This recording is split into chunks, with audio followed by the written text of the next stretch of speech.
फूलों की घाटी। बहुत पुरानी बात है। हिमालय पर्वत की घाटी में एक ऋषि रहते थे। वे गोरे चिट्टे थे। उनकी श्वेत धवल दाढ़ी था और कंद, मूल, फल खाते थे। अपना अधिक समय वह तपस्या में व्यतीत करते थे। कभी कभी बर्फ से ढके पहाड़ों के बीच अकेले वह उदास हो जाते। उदासी तोड़ने के लिए अक्सर वह जोर से बोलने लगते। उन्हीं की आवाज ऊंचे पर्वतों से टकराकर लौट आती। दूर दूर तक नजर दौड़ाकर वह कुछ खोजने लगते। चारों ओर दूध सी सफेद बर्फ ही दिखाई देती। उनका मन और उदास हो जाता। एक दिन उन्होंने ध्यान लगाकर भगवान से कहा, प्रभु कभी कभी मन नहीं लगता, सूने पहाड़ की उदासी काटने लगती है, कुछ कृपा करो। ऋषि अभी ध्यान मग्न ही थे, तभी उन्हें छम छम करती पायल की झंकार सुनाई दी। उन्होंने आंखें खोली। देखा, हिमसी एक बालिका श्वेत वस्त्रों से सजी सामने खड़ी थी। मंत्रमुग्ध ऋषि ने दौड़कर बच्ची को गोद में उठा लिया। उनका हृदय पुलकित हो उठा। खुशी में आंखों से आंसू बहने लगे। ऋषि के आंसू बहते देख बच्ची मीठी वाणी में बोली, बाबा रोते क्यों हो? मैं रो नहीं रहा हूँ। ये खुशी के आंसू हैं, मेरी बच्ची। बताओ, तुम कहाँ से आई हो? तुम्हारा नाम क्या है? तुम किसकी बेटी हो? ऋषि ने पूछा। बच्ची बोली, मैं नीचे की घाटियों से आई हूँ। मेरी माँ ने मुझे तुम्हारे पास भेजा है। मेरी माँ का नाम प्रकृति है। मेरा नाम है सुषमा। तुम कब तक मेरे पास रहोगी? मुझे लगता है अब एक बार तुम्हें पा लिया तो मैं एक क्षण भी तुम्हारे बिना न रह सकूंगा। अब तुम मुझे छोड़कर कभी न जाना। कहते हुए वृद्ध ऋषि विभोर हो गए। मैं तुम्हारे पास ही रहूंगी बाबा। मेरी माँ ने कहा है, उदास ऋषि के चारों तरफ खुशी बिखेर देना, ताकि कभी किसी को भी भविष्य में हिमालय में उदासी न घेरे। मैं कभी भी तुम्हें छोड़कर न जाऊंगी। आज से तुम मेरे बाबा हो।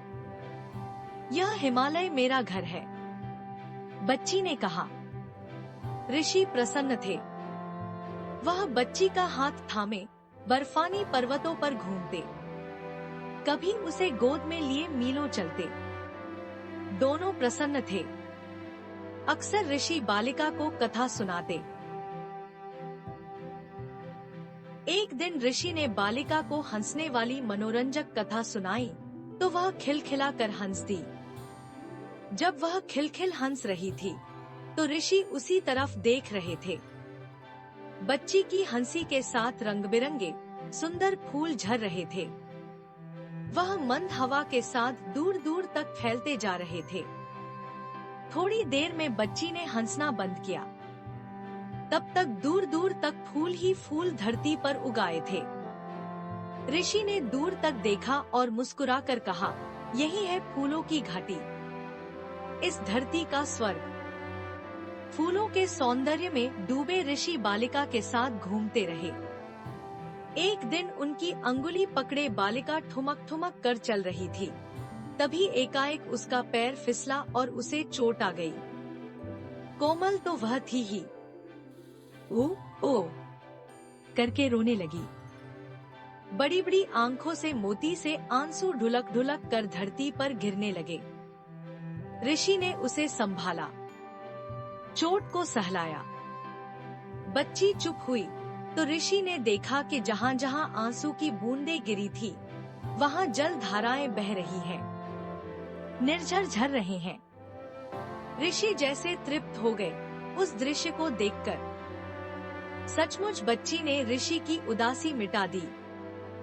मुदित मन से ऋषि उसे लिए ऊंची चोटियों पर यहाँ से वहाँ जाते। जहाँ बच्ची हंसती वहाँ फूल बिखर जाते, जहाँ रोती वहाँ झरने बहते। अब सुंदरता हिमालय पर सर्वत्र छा गई। ऋषि की उदासी दूर हो गई। बाबा और बच्ची दोनों मगन थे। समय बीतने लगा।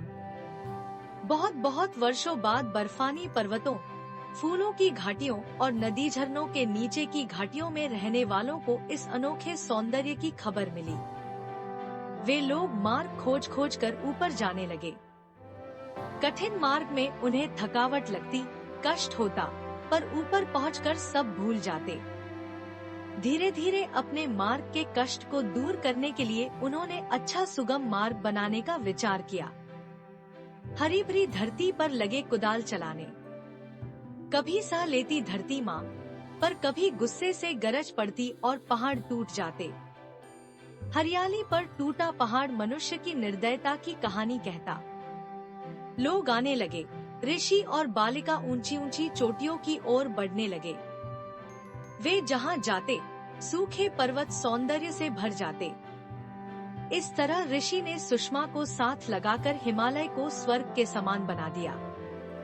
आज ऋषि नहीं है, मगर हिमालय के झरनों, हरे मैदानों और फूलों की घाटी के रूप में सुषमा चारों ओर जैसे हंसती मुस्कुराती ऋषि की कहानी कहती दिख पड़ती है।